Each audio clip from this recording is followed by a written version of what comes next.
안녕하세요. 북슬라이드입니다. 일본 관찰, 한국이 일본을 이기는 18가지 이유의 책을 슬라이드 하겠습니다.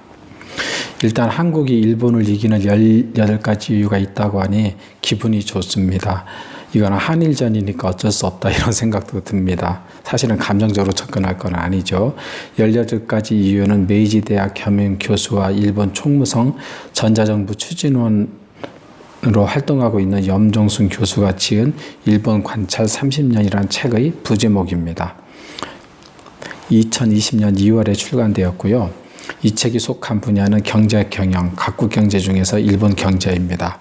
저자는 산업화 시대의 한국의 미래 모델은 일본이었지만 정부화 시대의 일본의 미래 모델은 바로 우리나라인 한국이라는 거죠.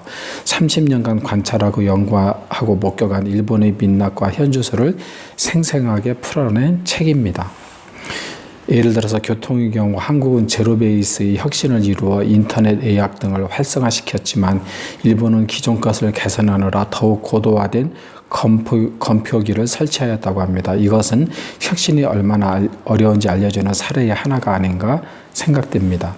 의료의 경우 진료 기록 및 약 처방 내역 조회가 불가능하다고 합니다.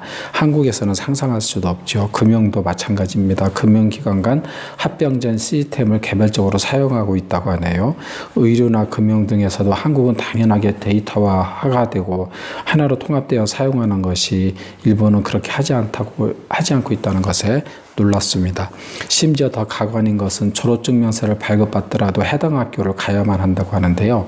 그래서 도쿄에 면접을 왔다가 서류를 제출하여 나머지 여분이 없는 경우 만약 지방대학을 나왔다면 거기까지 가서 발급을 받아와야 한다는 거죠. 아니면 고향의 어머님께 요청하여 우편으로 받든지 말입니다. 등본, 초본도 마찬가지라고 합니다. 한국에서는 도저히 상상할 수 없는 일이 일본에서는 아직도 벌어지고 있는 것입니다. 그러면 책의 일부로 들어가 보겠습니다. 한국인은 혁신이란 말을 좋아하고 일본인은 개선이란 말을 좋아한다.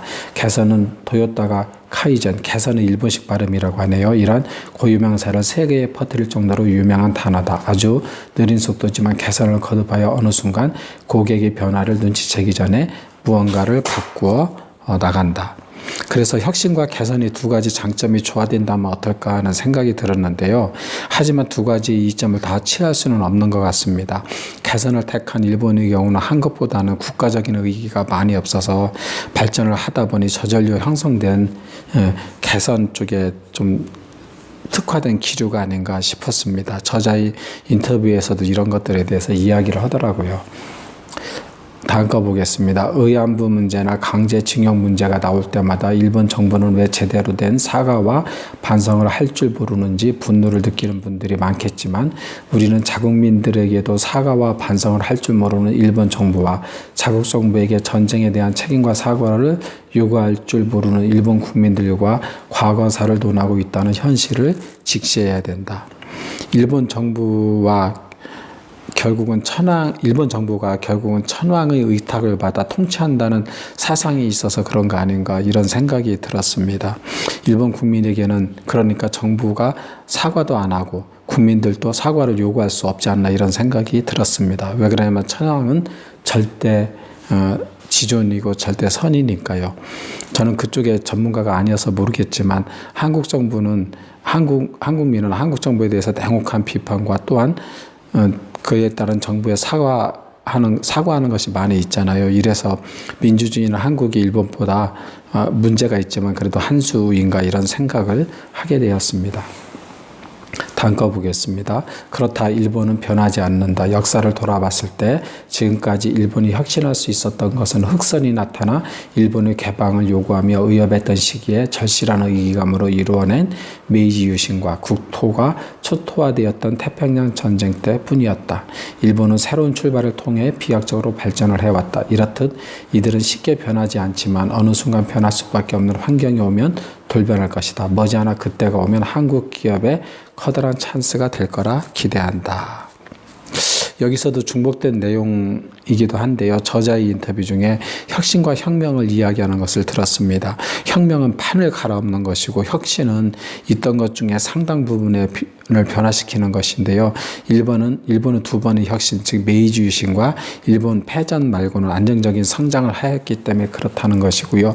상당히 일리가 있고 공감이 갔습니다. 그래서 국가나 개인이 별 풍파가 없이 안정적으로 성장하고 운영된다는 게 어떻게 보면 따스한 우물 안에 개구리와 같다는 생각이 들었습니다. 다음 거 보겠습니다. 일본인들은 지극히 실리적이고 현실적이다. 그들은 분석하고 설득할 수 있는 논리를 찾아내면 우리가 원하는 바를 얻어낼 수 있다. 일본은 본인들이 원하면 안 되는 것도 없고 원하지 않으면 되는 것도 없는 나라다. 이 부분만 봐도 한일 간의 국민성의 차이를 알 수 있는데요. 어떤 사안에 대해서 떼쓰는 한국인을 보면 어떤 면에서는 이런 면을 배워야 되지 않을까 생각이 됩니다. 이제 맺으면서요. 서두에서 교통, 의료, 금융, 행정 등 여러 면에서 우리가 너무나 당연하게 여기고 누리고 있는 한국의 IT 발달에 대해서 감사하는 마음이 들었고요.